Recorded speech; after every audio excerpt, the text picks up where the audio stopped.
আরে আর অনেক ঘটনা আছে, তোরে পরে এক সময় আমার একটা ঘটনা আছে, শুনবি নি? আরে তোর আবার কি এর ঘটনা? আরে আমার একটা মেলা ঘটনা আছে। আমার দাদা একটা আলু ক্ষেত করছিল, বুঝছস? তোর কাইন্ডা প্রথম থেকে খুইল্লা কো। এই খুললা কইতাম, আমার দাদা একটা ক্ষেত করছে, আলু ক্ষেত, বুঝছস? তো একদিন সকালবেলা আলু তুলতে গেছিল আমার দাদা। তো গিয়া দেখি কি, আলু তুলতে তুলতে শেষ মাথা গিয়ে দেখি কি মাটি ফাইটা ভাগ হয়ে রয়েছে। তো ওইখানে করতে করতে আমার দাদা দেখি ইয়া বড় এক আলু।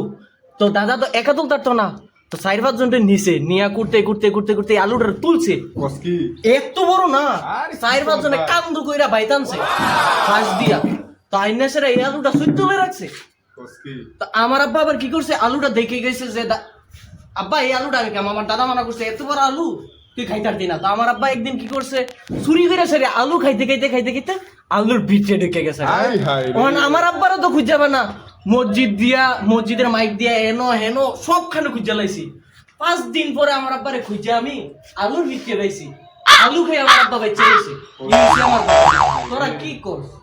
আরে বেটা আমি কি কাহিনী কইছি? আমার তো বড় ভয়ঙ্কর কাহিনী তুই কইছ। আরে এইটা কি কাহিনী? এইটার তো আরো ভয়ঙ্কর কাহিনী আছে। আমার দাদা, কি কর বেড়া কাহিনী আছে। ও আমার দাদা বললা কথা। আরে আমার তো আরেকটা কাহিনী আছে, এটা তো ভয়ঙ্করের তো আরো বেশি ভয়ঙ্কর। বুঝছিস নি?